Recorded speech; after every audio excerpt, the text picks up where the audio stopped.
नमस्कार, श्री स्वामी समर्थ. प्रियंका किचन मध्ये आपले स्वागत आहे. मी तुम्हाला आज घरगुती पद्धतीने मटकीच्या डाळीचे सांडगे कसे बनवायचे ते या व्हिडिओ मधून दाखवणार आहे. चला तर मग रेसिपीला सुरुवात करूया.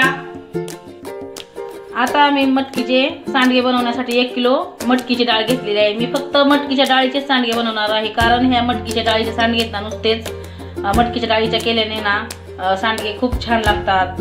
तर ही डाळ आहे ना मी मार्केटमधून 1 किलो आणली होती. ती आता मी उन्हात 1 दिवस कडक उन्हात वाळून घेतलेली आहे. आणि वाळून झाल्यानंतर मी ती संध्याकाळी चाळणीने चाळून निवडून आता मिक्सरच्या भांड्यामध्ये दळून घेणार आहे. मिक्सरच्या भांड्यामध्ये ना जाडसर आपल्याला डाळ दळून घ्यायची आहे. चला तर मग आता डाळ दळून घेऊ. आता मिक्सरच्या भांड्यामध्ये मी ही दळून घेतलेली आहे. आता जी भाकरी करण्यासाठी आपण मोठी चाळण वापरतो ना त्या चाळणीने आता मी चाळून घेणार आहे. माझं थोडंच प्रमाण आहे त्यामुळे मी मिक्सरमध्येच दळून घेणार आहे. तुमची जर 2-3 किलो डाळ असेल तर तुम्ही मोठ्या गिरणीहून पण दळून आणू शकता. हे वरचा जो भरडा राहिलेला आहे ना तो आपण परत मिक्सरच्या भांड्यामध्ये फिरवून घेणार आहे. हे पहा, त्या चाळणीने चाळल्यानंतर लय बारीक पण नाही लय मोठं नाही, आपल्याला असं मीडियम पद्धतीचं जाडसरच पीठ पाहिजे. असं असल्याने सांडगे ना आपले खूप छान होतात आणि आपल्याला तोडायला पण हात दुखत नाही. आता सांडग्याच्या पिठातच आहे ना मी हे 2 चमचे ओवा आणि 3 चमचे जिरं घेतलेले ते मी ह्या डाळीमध्ये टाकूनच दळून घेणार आहे. असं केलं नाही ना आपल्या सांडग्याला फ्लेवर छान येतो आणि ते जिरे ओवा डाळ दळतानाच बारीक होऊन जातो. हे पहा, अशा पद्धतीने मी मिक्सरवरती सगळं जाडसर वाटून घेतलेलं आहे. तुम्ही पण असंच वाटून घ्या. आता आपण मळायला घेऊ. आता आहे ना सांडग्याचं पीठ मळण्यासाठी मी इथे पाणी घेतलेलं आहे. 1 वाटी कोथिंबीर बारीक चिरून घेतलेली आहे. या चमच्याने 1 चमचा हळद घेतलेली आहे. 2 चमचे मीठ घेतलेलं आहे आणि तिखट तुम्ही तुमच्या आवडीनुसार घ्या, कमी जास्त. आणि लसूण 1 वाटी घेतलेला आहे. आता आपल्याला हा लसूण बारीक करून घ्यायचा आहे. आता मिक्सरचं भांडं घेऊन त्यामध्ये मी लसूण आणि मीठ बारीक करून घेणार आहे. मीठ लसणामध्ये वाटल्याने लसूण आहे ना आपला एकदम बारीक वाटला जातो. आणि जिरी ओवा तुम्ही म्हणता टाकला नाही, त्यामुळे मी अगोदरच या पिठामध्ये जिरी आणि ओवा टाकून ही डाळ बारीक करून घेतलेली आहे. आता आहे ना या पिठामध्ये मी जो लसूण वाटला होता ना त्याची पेस्ट घालून घेतलेली आहे. हळद, लाल तिखट आणि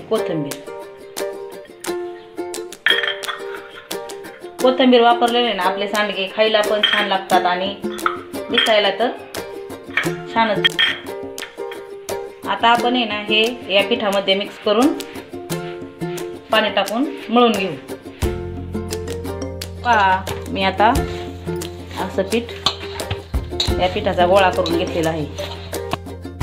मटकीच्या कण्या ज्या दळून घेतलेल्या आहेत ना ते फुगतात, त्यामुळे तुम्ही जास्त घट्ट मळू नका. अशा पद्धतीचं पीठ मळा, म्हणजे आपल्या हाताला सांडगे तोडताना त्रास होत नाही. आता हे पीठ आहे ना मी एका पातेल्यामध्ये टाकून ठेवून आहे ना 1-2 तास भिजून घेणार आहे. नंतर सांडगे तोडायला घेणार आहे. मी हे पीठ 8 वाजता मळलेलं आहे. आता मी सांडगे तोडायला डायरेक्ट 10 वाजता बसणार आहे.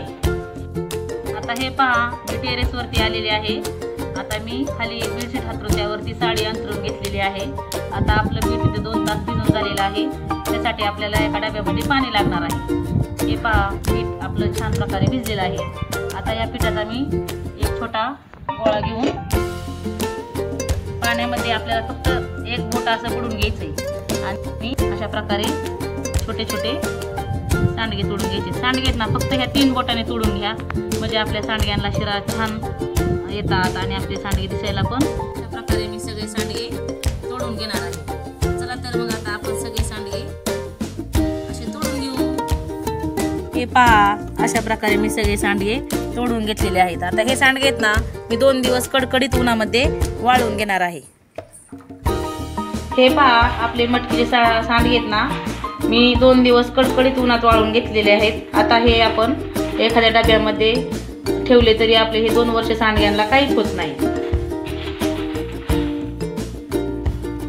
हे पहा, आपले सांडगे आता भाजी बनवण्यासाठी वाळून तयार आहेत. माझा जर व्हिडिओ आवडला असेल तुम्हाला तर लाईक करा, शेअर करा आणि सबस्क्राईब करायला विसरू नका. संपूर्ण व्हिडिओ पाहिल्याबद्दल धन्यवाद.